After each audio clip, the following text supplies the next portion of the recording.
నమస్తే welcome to our channel.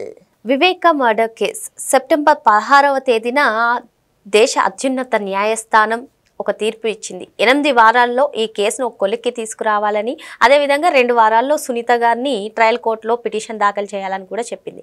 మరి తర్వాత సెప్టెంబర్ 18న సిఐ శంకరయ్య, అంటే ఈ వివేకానందరెడ్డి హత్య కేసు జరిగినప్పుడు పులివెందుల సిఐగా పనిచేసినటువంటి శంకరయ్య చంద్రబాబు నాయుడు గారికి నోటీసులు ఇవ్వడాన్ని ఏ విధంగా చూడాలి? 2 రోజుల తేడాతోనే ఆయన నోటీసులు ఇవ్వడానికి ఆయన వెనకాల పెద్ద మనుషులు ఎవరైనా ఉన్నారా? ఇంతకీ శంకరయ్య వ్యూహం ఏంటి? ఇదే అంశంపైన చర్చించడానికి మనతో పాటుగా ఉన్నారు ప్రముఖ ఆర్థిక, రాజకీయ, సామాజిక విశ్లేషకులు కొత్త రవీంద్రబాబు గారు. నమస్తే సార్. నమస్తే. శంకరయ్య వ్యూహం ఏంటంటారు? శంకరయ్య వెనక మనుషులు ఎవరున్నారంటారు? అంటే ఈయన కూడా ఏదైనా ఆశించే ఇటువంటి నోటీసులు పంపించారా? ఇదంతా ఒక ఎత్తు అయితే అసలు వివేకానందరెడ్డి గారి హత్య కేసులో నెక్స్ట్ ఏం జరగబోతుంది? వైఎస్ అవినాష్ రెడ్డి గారిని మళ్ళీ విచారణకు పిలుస్తారంటారా? ఇదిలా ఉంటే మరో పక్కన చూసుకున్నట్లయితే జగన్మోహన్ రెడ్డి అందరం రాజీనామాలు చేసేద్దాం, నేను కడప ఎంపీగా పోటీ చేస్తానని ఆయన అంటున్నారు. ఈవెన్ పులివెందుల ఎమ్మెల్యేగా కూడా భారతిరెడ్డిని నిలబెడదామని చెప్పి ఆయన వ్యూహం రచిస్తున్నట్టుగా కూడా తెలుస్తుంది. మరి అవినాష్ రెడ్డి పరిస్థితి ఏంటి? అసలు ఎక్కడి నుంచి ఎక్కడికి వెళ్తుంది ఈ వివేకానందరెడ్డి హత్య కేసు? ఇది గమనించే జగన్మోహన్ రెడ్డి ఇటువంటి నిర్ణయాలు తీసుకున్నారంటారా? ఏం చెప్తారు సార్? ఆంధ్రప్రదేశ్ రాష్ట్ర ప్రజలు ఎంతో కాలం నుంచి చాలా తీవ్రంగా ఎదురు చూస్తున్నటువంటి ఇష్యూ ఏంటంటే హూ కిల్డ్ బాబాయ్. అది ఎవరు చంపించారు, ఎవరు చంపారు, వెలుగులోకి ఎప్పుడు వస్తుంది అని చెప్పి ఇన్ని సంవత్సరాల నుంచి సున్నితమ్మ ఒంటరిగా వీర పోరాటం చేస్తూ ఉన్నారు.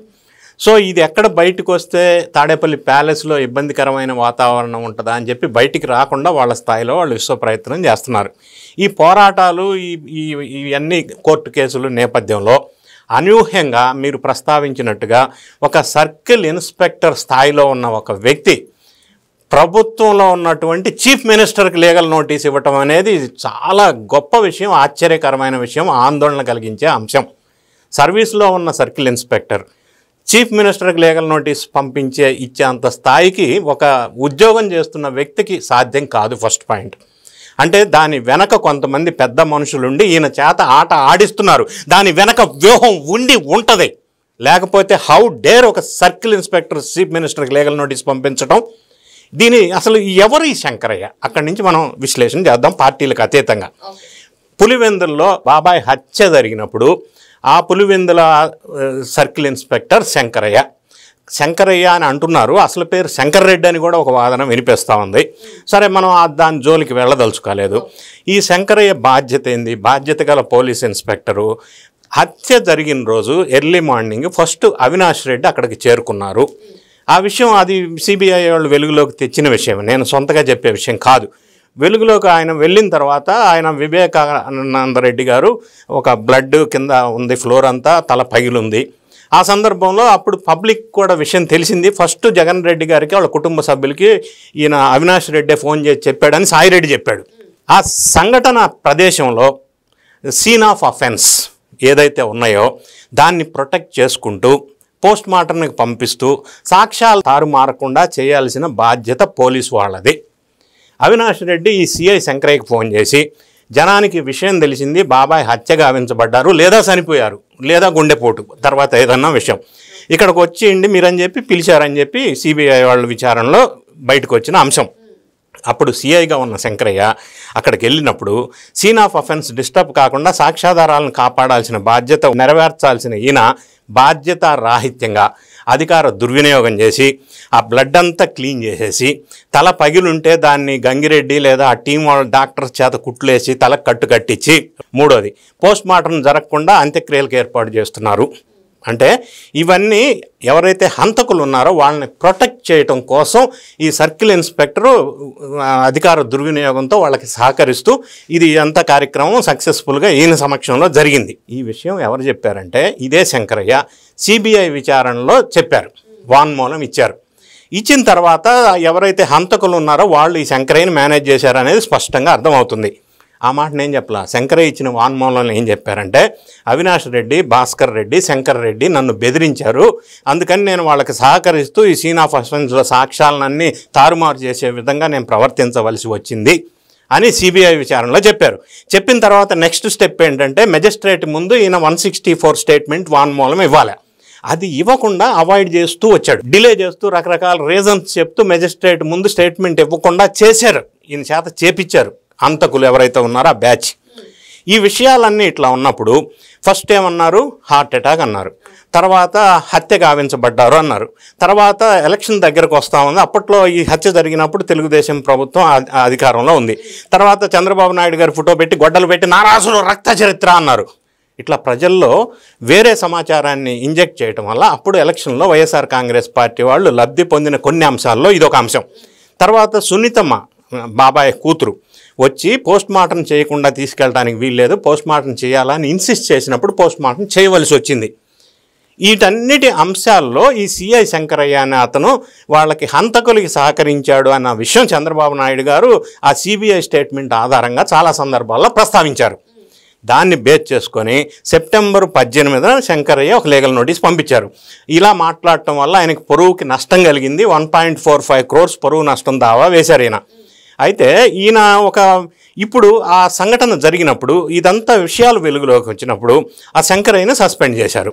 సస్పెండ్ చేసిన తర్వాత ఇదంతా అయిపోయిన తర్వాత వైఎస్ఆర్ కాంగ్రెస్ పార్టీ ప్రభుత్వం అధికారంలోకి రావటం, సస్పెన్షన్ మళ్ళీ లిఫ్ట్ చేయటం, ఆయనకి ప్రమోషన్ ఇచ్చి మంచి పొజిషన్ ఇవ్వటం, ఇదంతా జరిగిన తర్వాత ఇప్పుడు కూటమి ప్రభుత్వం అధికారంలోకి వచ్చిన తర్వాత ఆయన్ని వీఆర్లో పెట్టారు. అంటే ఏ పోస్టు ఇవ్వకుండా వేకెన్సీ రిజర్వ్ కర్నూలులో పెట్టారు. సో ఇప్పుడు ఆయన వీఆర్లో ఉన్నారు.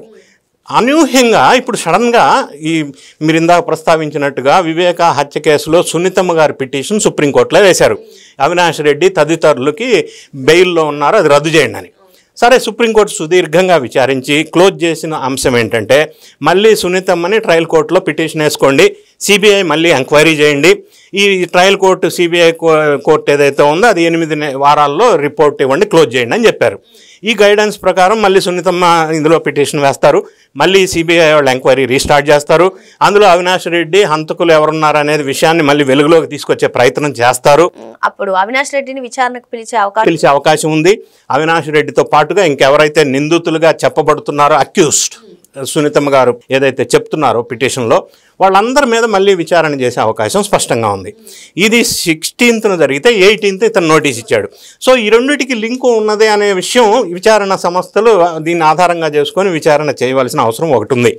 రెండోది, ఇంతవరకు ఎప్పుడూ జరగకుండా ఈ వీఆర్లో ఉన్నటువంటి ఒక సిఐ స్థాయి వ్యక్తి నోటీసులు ఇవ్వడానికి కారణం ఏమై ఉండవచ్చు అనేది ఇప్పుడు చర్చ జరుగుతుంది. మనం వైఎస్ఆర్ కాంగ్రెస్ పార్టీ సంస్కృతి, సాంప్రదాయం, ప్రాక్టీసు, ఇంతకుముందు జరిగిన సంఘటనలో ఒకసారి ఉదాహరణకు తీసుకున్నట్టయితే గతంలో ఇలానే సర్కిల్ ఇన్స్పెక్టర్ ఒక అతను వైఎస్ఆర్ కాంగ్రెస్ పార్టీ శ్రేణులకి బాగా సహకరించి వాళ్ళకి సపోర్ట్ చేసి అధికార దుర్వినియోగం చేసి వాళ్ళకు ఉపయోగపడిన సందర్భంలో ఆ గోరంట్ల మాధవ్ అనే వ్యక్తికి పార్టీ టికెట్ ఇచ్చి ఎంపీని చేశారు. గత మాజీ ఎంపీ అతను గోరంట్ల మాధవ్ అనే అతను. సో అదే ఫార్ములా ఇక్కడ సిఐ శంకర్కి కూడా మరి బాబాయ్ హత్య కేసులో వీళ్ళని కాపాడుతూ సహకరించి సపోర్ట్ చేసి వీళ్ళకి హెల్ప్ చేసినందుకు ఈయనకి మళ్ళీ అట్లానే నెక్స్ట్ ఎలక్షన్లో ఏదన్నా వైఎస్ఆర్ కాంగ్రెస్ పార్టీ ఎమ్మెల్యే టికెట్టా ఇంకో టికెట్టో ఇస్తాను అని ఆశ పెట్టి మభ్యపెట్టి ఉండవచ్చు. అంటే ఈ 8 వారాల్లో కేసు ఒక కొలిక్కి వస్తుంది, అవినాష్ రెడ్డి బెయిల్ రద్దు అవుతుంది అని చెప్పి మరో వ్యూహం అంటారా ఇది? ఆ లోపే ఇతను ఇదొక వ్యూహానికి, కొత్త రకం వ్యూహానికి తెరలేపారు. వీడికి ధైర్యం ఎలా వచ్చింది శంకరయ్య అనే వ్యక్తికి? ఏదో పదవి ఆశ చూపారు వాళ్ళు. దాన్ని ఆశగా చూసుకొని ఈయన ధైర్యంగా వాళ్ళ సపోర్ట్ తీసుకొని ఈ రకమైన లీగల్ నోటీస్ పంపించారు. వాళ్ళకి గత చరిత్రలో మనం ఎగ్జాంపుల్ చెప్పినట్టుగా ఆ చరిత్ర ఉంది. రెండో అంశం మీరు ప్రస్తావించినట్టుగా మళ్ళీ రీస్టార్ట్ చేసినప్పుడు అవినాష్ రెడ్డి ఒక్కడే కాదు, అందులో ఉన్న ఇన్వాల్వ్ అయినా కూడా ఇప్పుడు దస్తగిరి అప్రూవర్గా మారారు. ఆయన జైల్లో ఉన్నప్పుడు ఒక మెడికల్ టీం వెళ్ళేసి ఆయన్ని బెదిరించే ప్రయత్నం చేశారన్న విషయం కూడా వెలుగులోకి వచ్చింది. అది ఎవరు పంపించారో వెలుగులోకి వచ్చింది. అటొచ్చి ఇటొచ్చి బాబాయ్ హత్య కేసు అవినాష్ రెడ్డితో చుట్టుకుంటుందా అన్న సంశయం జరుగుతున్న నేపథ్యంలో మీరు అన్నట్టుగా జగన్ రెడ్డి గారు నెక్స్ట్ నేను ఎంపీగా పోటీ చేస్తా అన్నారు. అంటే అవినాష్ రెడ్డి ఏదైతే ఎంపీగా ఉన్నాడో కడప ఎంపీగా ఈయన పోటీ చేస్తున్నాడో అన్న ఇండికేషన్ అది. అంటే అవినాష్ రెడ్డి అరెస్ట్ అవుతాడని ముందుగానే ఎక్స్పెక్ట్ చేస్తున్నారా ఏంటో తెలియదు. రెండోది, భారతిరెడ్డి గారు ఆల్రెడీ రాజకీయాల్లోకి వస్తున్నారు, పార్టీ శ్రేణులతో మాట్లాడుతున్నారు, పగ్గాలు చేపడుతున్నారు అని ఒక వార్త వినిపిస్తూ ఉంది. దానికి కొంత టాక్ ఏమి వినిపిస్తూ ఉంది. లిక్కర్ స్కామ్ విషయంలో ఎన్ఫోర్స్మెంట్ డైరెక్టరేట్ తీవ్ర స్థాయిలో విచారణ జరుపుతూ ఉంది. జగన్ రెడ్డి గారికి కుటుంబ సభ్యులుగా చెప్పబడుతున్న అనిల్ రెడ్డి, సునీల్ రెడ్డి సూట్ కేస్ కంపెనీలు, పేపర్ కంపెనీలు, బ్రీఫ్ కేస్ కంపెనీలో సోదాలు చేసి కీలకమైన డాక్యుమెంట్స్, హార్డ్ డిస్క్స్ స్వాధీనం చేసుకున్నారు. దాన్ని విశ్లేషణ చేసినప్పుడు అంతిమ లబ్ధిదారుడు తాడేపల్లి ప్యాలెస్ చుట్టూ ఒకవేళ ఏళ్ళు చూపిస్తే డాక్యుమెంటరీ ఎవిడెన్సెస్ ఉంటే జగన్ రెడ్డి గారికి చుట్టుకుంటే నెక్స్ట్ పార్టీని లీడ్ చేయడానికి మరి భారతిరెడ్డి ఒక్కరే ఉన్నారు. ఎందుకంటే చెల్లి లేదు, తల్లి లేదు. మరి అప్పుడు ప్రజల్లోకి వెళ్ళాల్సి వస్తే జగన్ రెడ్డి గారు ఇప్పుడే చెప్తున్నారు, నేను నెక్స్ట్ పబ్లిక్లోకి వెళ్తా, ప్రజల దగ్గరికి వెళ్తా అని. ఏమని వెళ్తాడు? తండ్రి లేని వాడిని తల్లి చెల్లి వదిలేశారు అని వెళ్తాడో ఏందో తెలియదు. సో భారతిరెడ్డి గారు ఒక పక్కన ఇన్వాల్వ్ అవుతున్నారంటే జగన్ రెడ్డి గారికి లిక్కర్ స్కామ్లు ఏమన్నా చుట్టుకుంటుందా? మరి జగన్ రెడ్డి గారు నెక్స్ట్ అవినాష్ రెడ్డి ప్లేస్లో ఎంపీ అవుతానంటే అవినాష్ రెడ్డి గారు బాబాయ్ హత్య కేసులు ఏమన్నా ఇరుక్కుంటారా? మరి వీళ్ళు ఇంతటితో ఆగదు కదా. అది హత్య చేపించింది ఎవరు, దాని వెనక ఉన్నది ఎవరు అనేది కూడా పూర్తి స్థాయి విచారణ జరిగే అవకాశం ఉంది. అటువంటప్పుడు అవినాష్ రెడ్డి ఒక్కడే ఇరుక్కోడు, ఆయన మళ్ళీ ఎవరి వైపు చూపిస్తాడో, ఎవరి తరఫున ఆయన ఎవిడెన్సెస్ ప్రొడ్యూస్ చేస్తాడో తెలీదు. సో ఇవన్నీ అనిశ్చితమైన పరిస్థితి వైఎస్ఆర్ కాంగ్రెస్ పార్టీలో ఉన్నప్పుడు ఒక వ్యూహాత్మకంగా ఉన్న పబ్లిక్ని డైవర్ట్ చేయడం కోసం ఈ శంకరయ్య అనే వ్యక్తితో లీగల్ నోటీస్ చంద్రబాబు నాయుడు గారికి పంపించారు. ఇది ఒక diversion politics.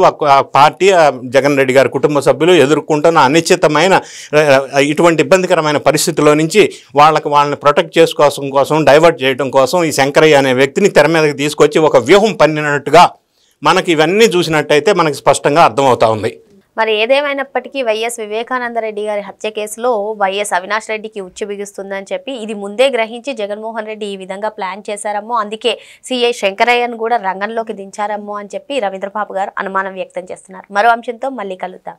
Thank you sir. Thank you.